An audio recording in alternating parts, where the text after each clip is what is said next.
Dedicated to Eastern and Southern Kentucky, this is WYNT Mountain News at 11.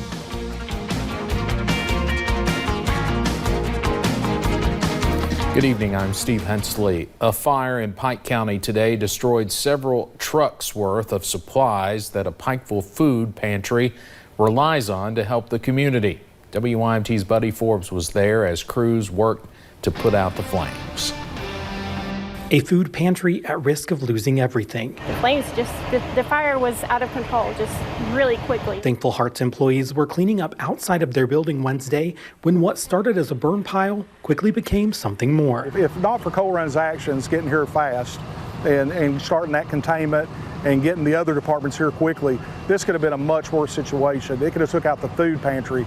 There's an adjacent church. 4 trailer loads of food and supplies up in flames. Devastating. Truckloads of Feed the Children product that we get for emergency food and things like that is gone. Our back to school giveaway that we serve for families in this community, all those school supplies are gone. Just so much. We lost so much.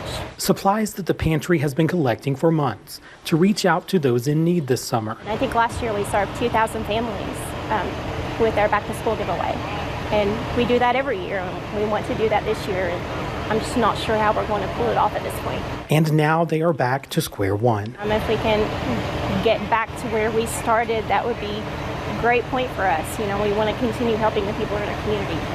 Trying to get back on their feet. It could have been a lot worse. We're really thankful that none of our actual buildings were burned. With Thankful Hearts. In Pike County, Buddy Forbes, WYMT Mountain News.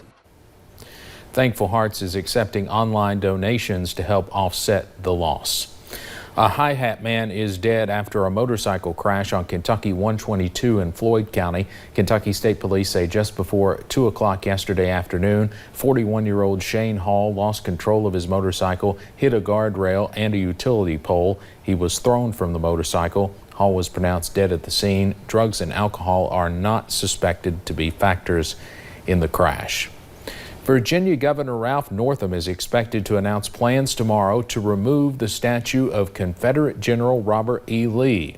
The governor is expected to order the statue be moved from its pedestal in Richmond and put into storage. This follows Richmond, Virginia's mayor announcing he would introduce an ordinance to remove Confederate monuments on city land. The governor's administration says the Lee statue will stay in storage while they get input on a new location. Minnesota's Attorney General is increasing the charges against former Minneapolis police officer Derek Chauvin and charging the 3 other officers at the scene of George Floyd's death. CBS's Skylar Henry has the latest from Minneapolis. Minnesota upgraded the charges against former officer Derek Chauvin to second-degree murder. About 9 days ago, the world watched Floyd utter his very last words, "I can't breathe," as he pled for his life. The state attorney general said 3 other officers at the scene during George Floyd's death now also face charges. Protesters in Minneapolis cheered the news more than a week after Floyd died here during an arrest. I am happy that all the officers have been arrested. My father have not been killed like this. We deserve justice. Prosecutors alleged officers Thomas Lane, Alexander Kung, and Tu Tao aided and abetted in Floyd's murder as he was being restrained with Chauvin's knee on his neck. According to the initial criminal complaint, Officer Lane asked Chauvin, "Should we roll him on his side?" Chauvin replied no. A minute after Floyd becomes unresponsive, Lane said, "Want to roll him on his side?" Kung then checked for a pulse and said, "I couldn't find one." Floyd's family and friends will gather here in Minneapolis Thursday for the first memorial service in his honor. In New York, where many defied the first night of an 8 p.m. curfew on Tuesday, crowds gathered for a rally in a city park. New York Police Commissioner Dermot Shea tweeted that organized looters are stashing bricks and rocks in locations around the city. I think this entire difficult period, it's not the first. Please, Lord, it's the last, but it should be a wake-up call for this entire country. In downtown Los Angeles, a National Guardsman helped volunteers clean graffiti after several days of unrest. While in Houston, a protester and an officer diffused a tense situation with a hug. Skylar Henry, CBS News, Minneapolis. A full autopsy of George Floyd was released today and provides several clinical details, including that Floyd had previously tested positive for COVID-19.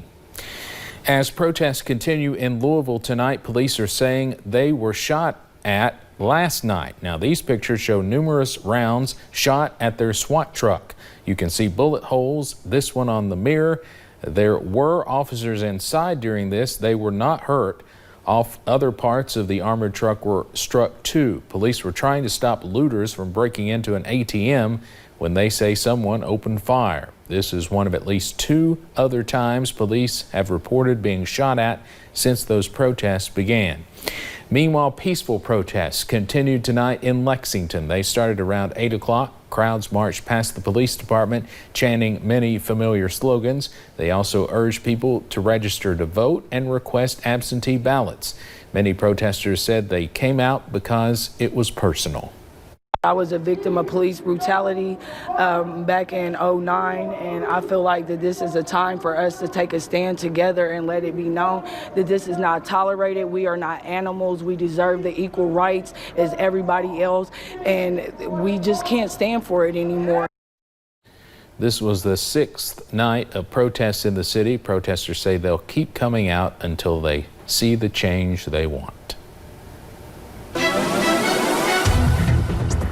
Well, we saw more sunshine today in those pretty hot and humid conditions. Tomorrow, we're going to add in a few more scattered showers and thunderstorms. So we're going to take you up to a few of those cameras as we look over into Pikeville. Along US 119, US 23, you can see the beautiful sunshine we saw earlier today.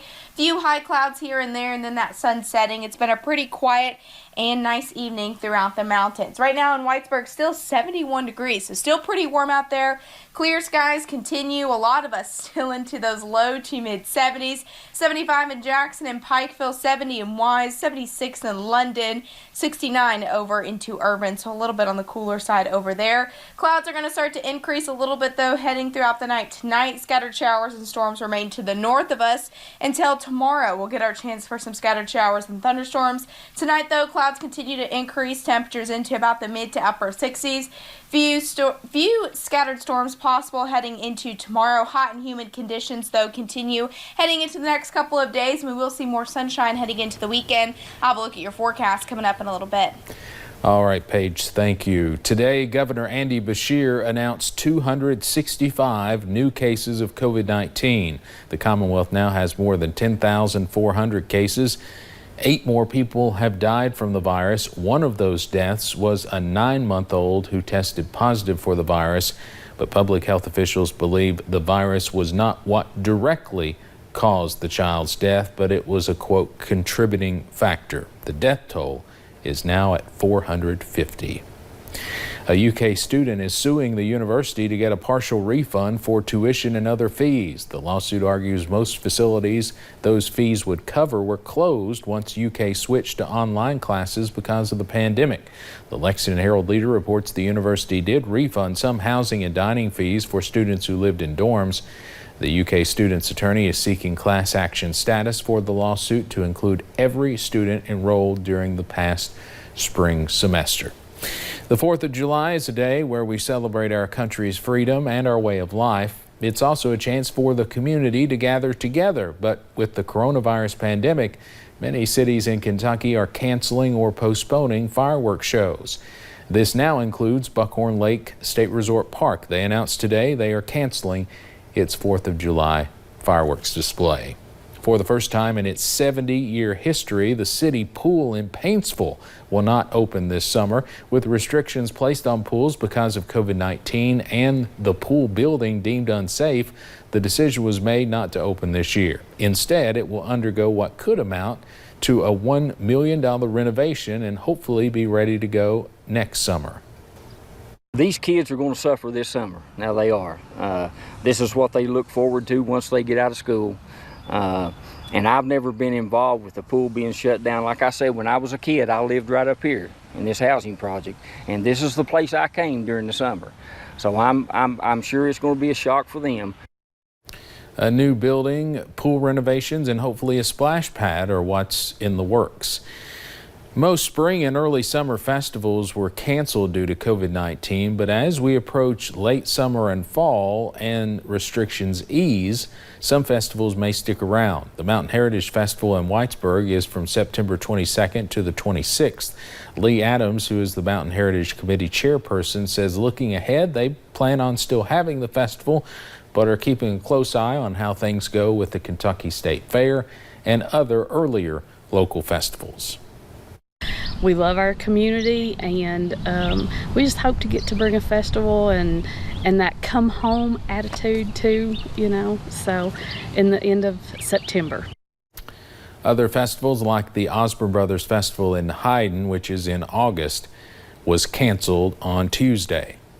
Dollywood is set to reopen in phases beginning June 15th. Season pass holders will be invited to visit the park early on June 15th and 16th, and Dollywood's Dreammore Resort and Spa will open on June 10th. Officials from the park said new safety measures will be implemented.